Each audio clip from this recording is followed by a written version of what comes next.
থেকে দূরে থাকুন। হ্যালো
তুমি রাখো ঠিক আছে পুরো লাইভটা করো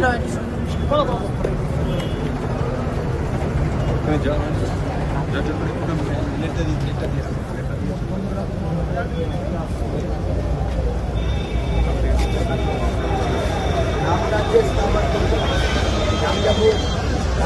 আস্তে আস্তে আমাদের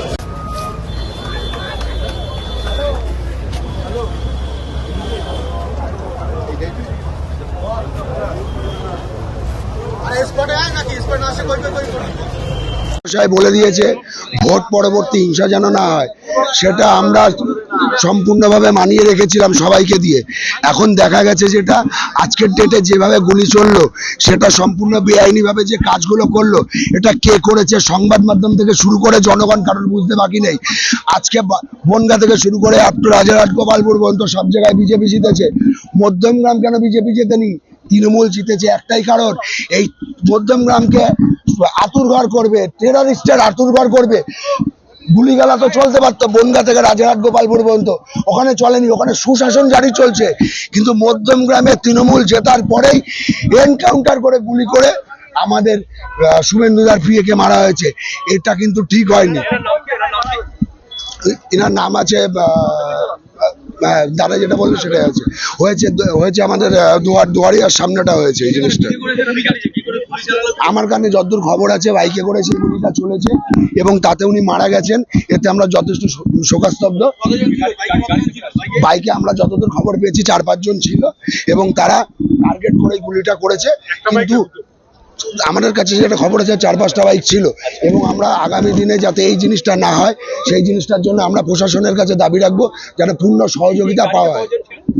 গাড়িতে দাদা শুভেন্দুদার পিএ ছিলেন এবং ড্রাইভার ছিলেন এবং পেছনে আরেকজন ছিলেন, কিন্তু টার্গেট করে গুলি করা হয়েছে শুভেন্দুদার পিএকে। আপাতত একজন মারা গেছেন, যিনি শুভেন্দুদার পিএ, তিনি মারা গেছেন। না এখনো পর্যন্ত আহতর কোনো ঘটনা আমরা খোঁজ খবর এখনো পর্যন্ত পাইনি। তো না ওনারা আহত হয়নি, যাকে টার্গেট করেছিল, যাকে মারার দরকার ছিল তাকে মেরে দিয়েছে, ওদের কাজ শেষ হয়েছে। এটার মাধ্যমে উনি মধ্যমগ্রামেই থাকতেন, এটার মাধ্যমে বোঝাতে চাইছে তৃণমূল সরকার যারা এখন কোনো অপশানেই নেই, তারা এখন যেটা করতে চাইছে সেটা হচ্ছে গুলি চালিয়ে বোঝাতে চাইছে তৃণমূল রয়েছে, এরকম বিজেপি বেরোলে গুলি করে মারবে। এবার আসতে বলুন, এবার প্রশাসন আছে, আমাদের সেন্ট্রাল বাহিনী আছে, এবার দেখবো যে কতজন এইখানে আসে আর কিভাবে পারে। আমার নাম সুজয় কুমার দে, আমি বারাসাত জেলার ওবিসি মোর্চার জিএস কথা বলছি।